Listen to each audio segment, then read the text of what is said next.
Bluebeard. We lived in a pleasant town on the south coast, my mamma, my sister and me, after my poor papa died in the war.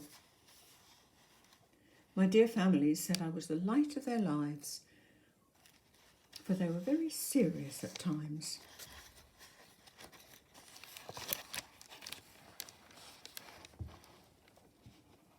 While my mamma made dresses for rich ladies, my sister and I embroidered the darlingest waistcoats for the gentry. One such gentleman called one day in to order a waistcoat.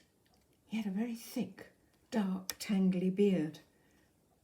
I was surprised by this and wrote in my diary how very blue-black it was, how stern his bushy eyebrows. Then I learned the girls around called him Bluebeard, and it was said he'd been married 5 times. What care we as long as his coin was sound? But then he began to he called with carnations.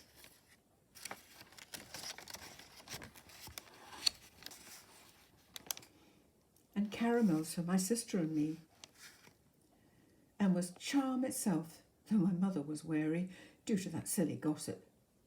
He asked me what were my passions, and I told him of my love of colourful fabrics and sewing, and of solving puzzles in Mrs. Carruthers' review, and he commented, "What a curious little thing you are."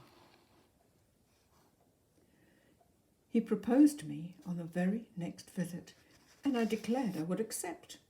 Why wouldn't I?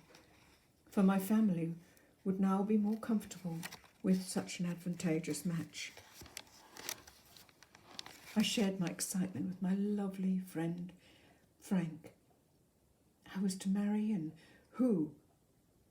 He hesitated, as my dear mamma had done, knitting his brows under his enforcing hat. But look what I might achieve with such connections. How could he not see? And so we were married. And as a wedding present, Frank gave me a pretty pink and blue bird in a cage. I carried it with me as I sped out of the town.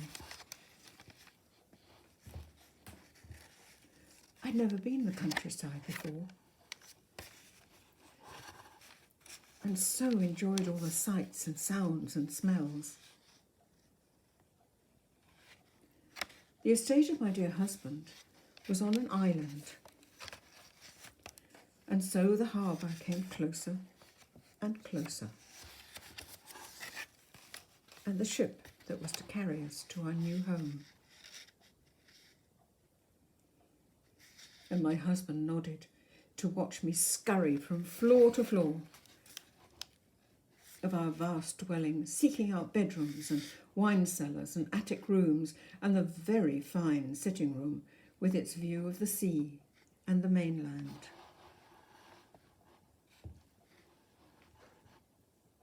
Then he had to leave me on urgent business.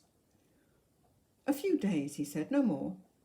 I wept my disappointment, but dried my tears on the pretty silk handkerchief he gave me, and swelled with pride when he entrusted to me the keys to the mansion.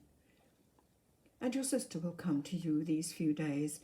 I have sent word she will be here on the next tide to keep you company. Now, sweeting, only one key you must not use." And he showed me the meanest little key amongst the others. "The room is of no consequence to you," he said, "a storeroom only." And he left to catch the present tide. Tish-tosh! What do I want with one little key, and a very plain little key at that, when I had so many other keys to explore, openings? And I continued to follow the stairs to ancient kists and work boxes, cupboards within cupboards, wardrobes with gowns and feather boas and riding habits and tea gowns and walking dresses. I was giddy with joy to disappear amongst the fustians and silks. with their rustles and hushed sighs. But oh dear, how quickly novelty wears off. And anyway, where were all the ball gowns? When I sat, as evening fell, to break open the latest issue of the review, I could not apply myself to a single puzzle. All I could think of was that key, the droll one. And where was the door? I retraced my steps, scouring the house for hidden cupboards, hidden corners, and finally I spied a black door and a keyhole I had not inspected. And through the keyhole, delight of delights, a line of dancing dresses. Why had he hidden them from me? Perhaps it was a surprise for his return. The dinner gong sounded to arrest my entry, and then I was prepared for the night, as was the custom. I tossed and turned in our great bed, waiting for light to show me the keyhole once more, to show me the wardrobe beyond. I was finally awoken by the little bird, scratching and cooing in its cage, greeting the dawn. Through the keyhole once more, the dresses stayed their greeting. I slipped the key true and turned it. The door swung open.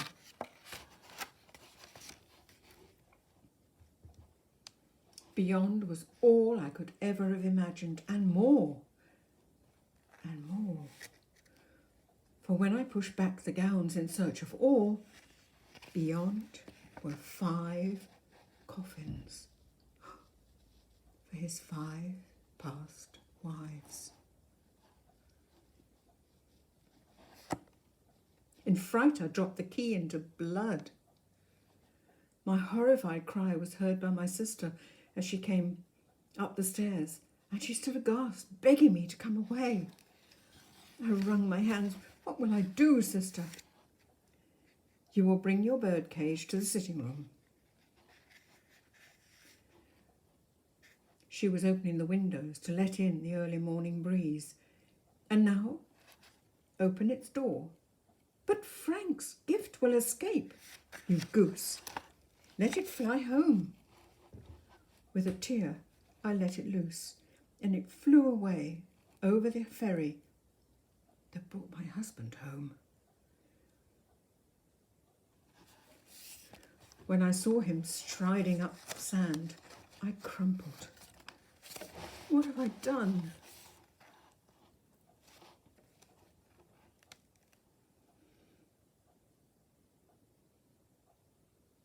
He knew from the first.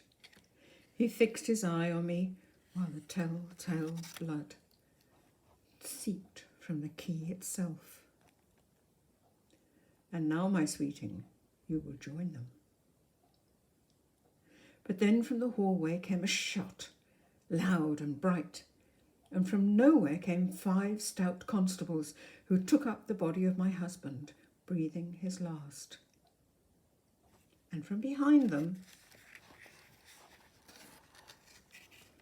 came my Frank,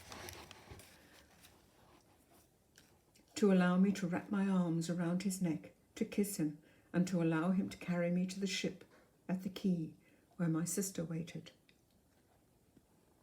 Silly goose, indeed, I whispered into her embrace. Silly goose. My Frank and I were married directly, and with my mamma and my brave sister, we lived happily for the rest of our days.